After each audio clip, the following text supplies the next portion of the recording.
Now we will see the techniques for the acrylic colors.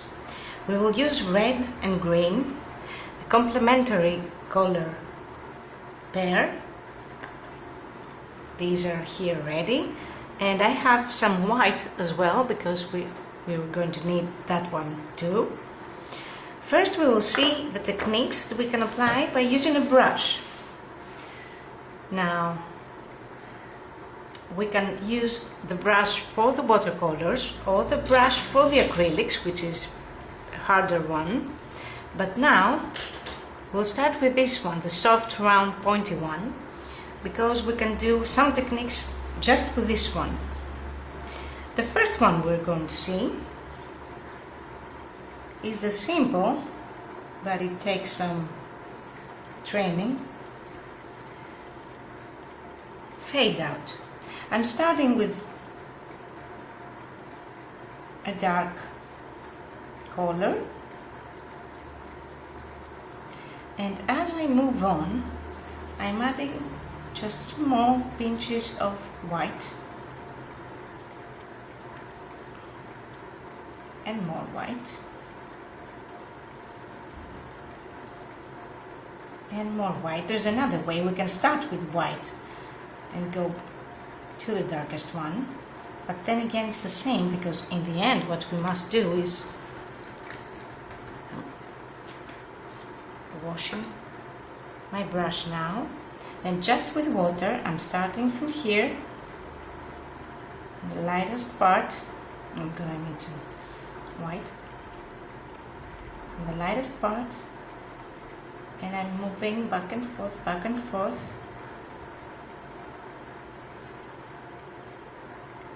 It's important not to stop moving while you're doing this. You have to keep moving the brush back and forth, back and forth. Now I don't want all this white to go there. Washing, drying, and mixing back and forth until it's smooth and even, and there's no way we can separate them optically.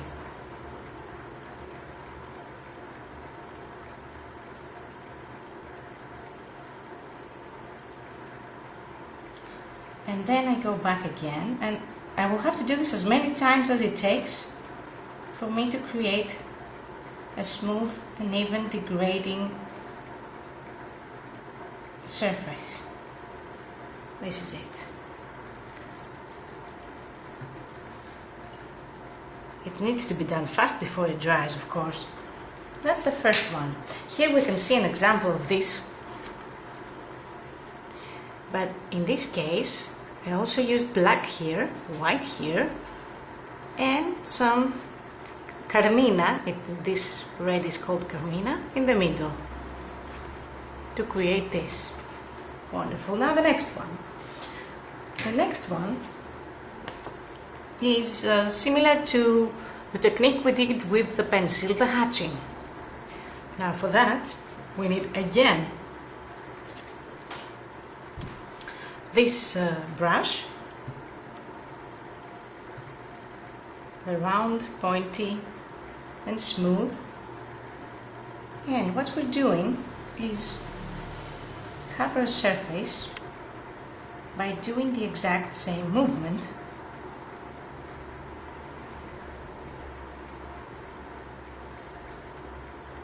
Okay, this looks like rain.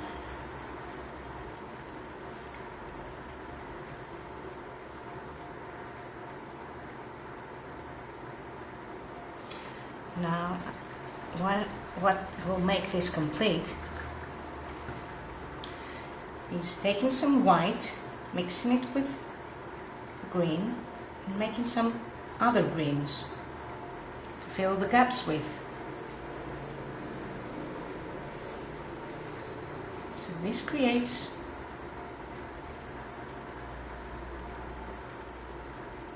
the impression of a constant movement towards one direction. It's rhythmical, what we would say.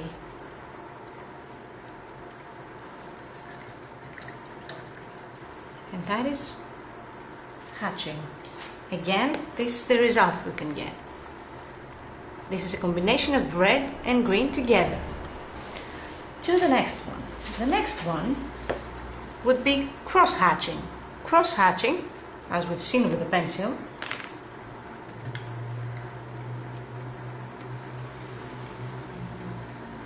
means I would have to do horizontal,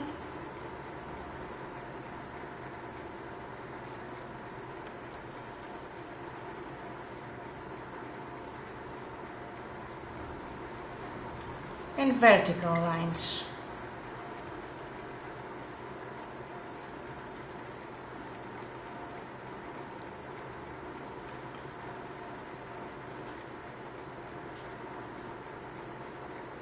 That's one way to do it. I'll show you another one as well.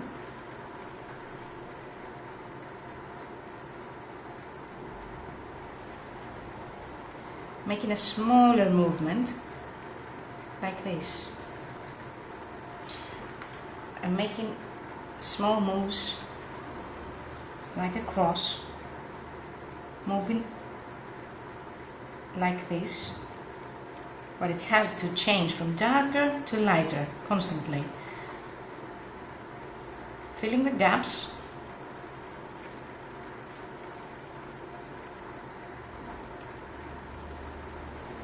I'm taking some white and I'm taking some green.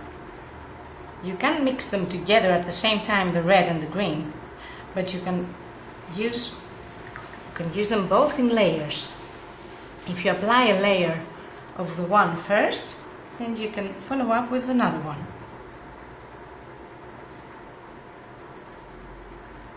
And this is the cross-hatching.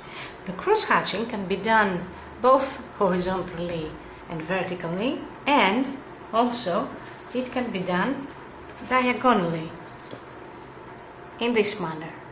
It creates a very, very interesting result. To the next one. The next one derives from Pointillism, which was a movement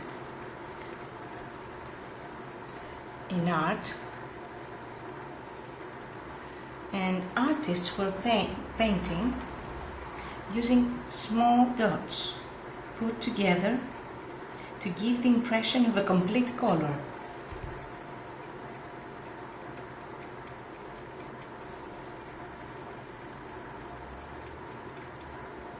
So I'm only using the point of my brush, of course, and again it needs to be pointy and round. It's not the best for the brush, but you can have some brushes we keep for that, which are not new, and we won't mind ruining.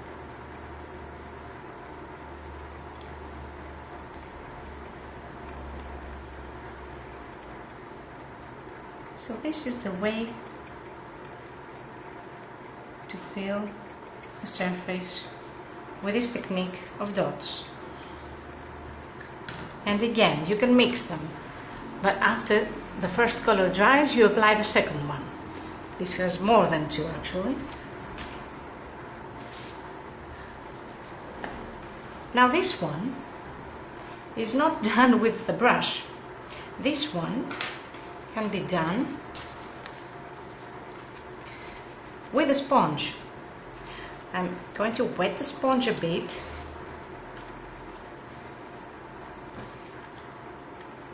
dip it here and a bit here,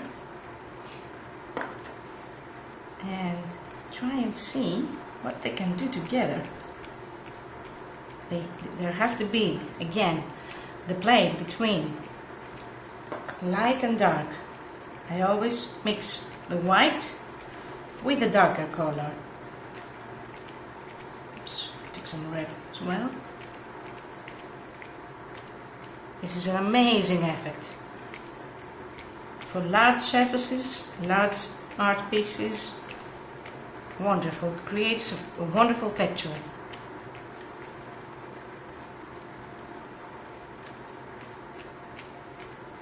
But it needs the contrast.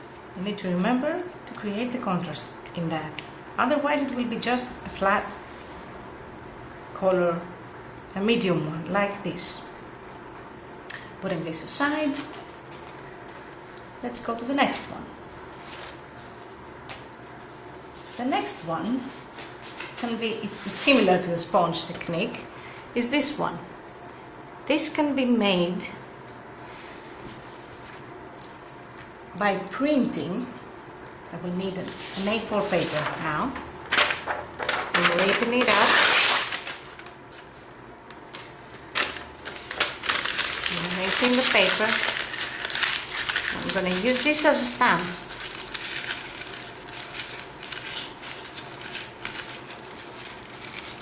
I'm taking green without the red and some white together, and I'm going to try it here. I don't have much space left anymore. I'm going to try it here, and as you can see, that creates a rough, much rougher than that one, a rough texture, but very, very interesting one. Again, very good for some large-scale art pieces, and we can always combine and experiment with all of these. To the next one. The next one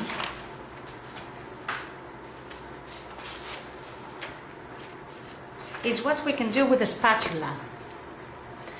The spatula can create different ways of patterns, and we can also do a complete painting just with the use of spatula, without any use of brush. Let me get a new paper here.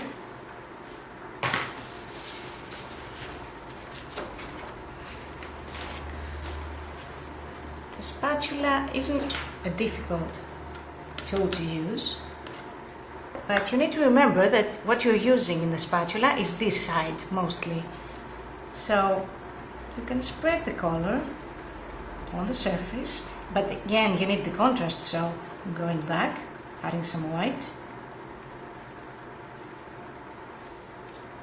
It's a very playful tool.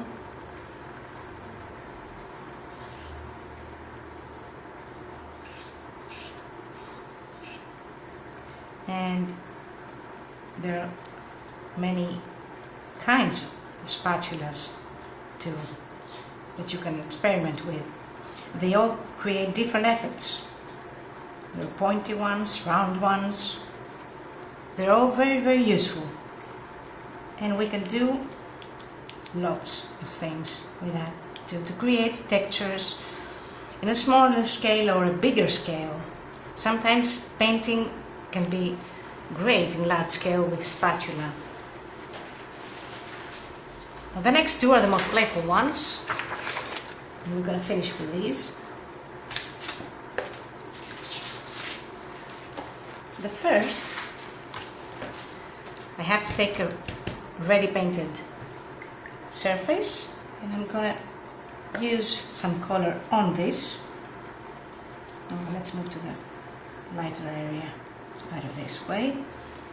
To apply some color on the already applied color. But what I'm going to do now is use a stick while this one is fresh. I'm going to use a pointy stick to actually do whatever designs I want by revealing the color underneath.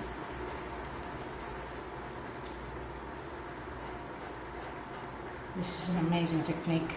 You have to be really quick with that.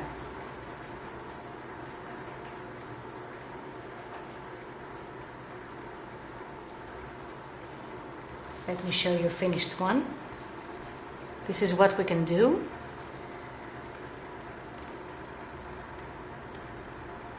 Wonderful. And the last one I'm going to show you is dripping. Dripping can be done in many ways. First one is to take the color with your brush. I'm taking this brush now, mixing some color, make it a bit watery, and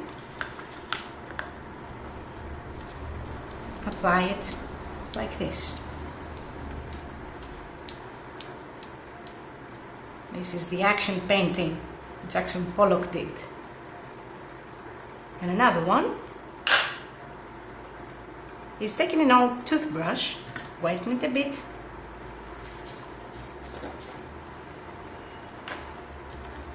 putting the color on the toothbrush, watery again, and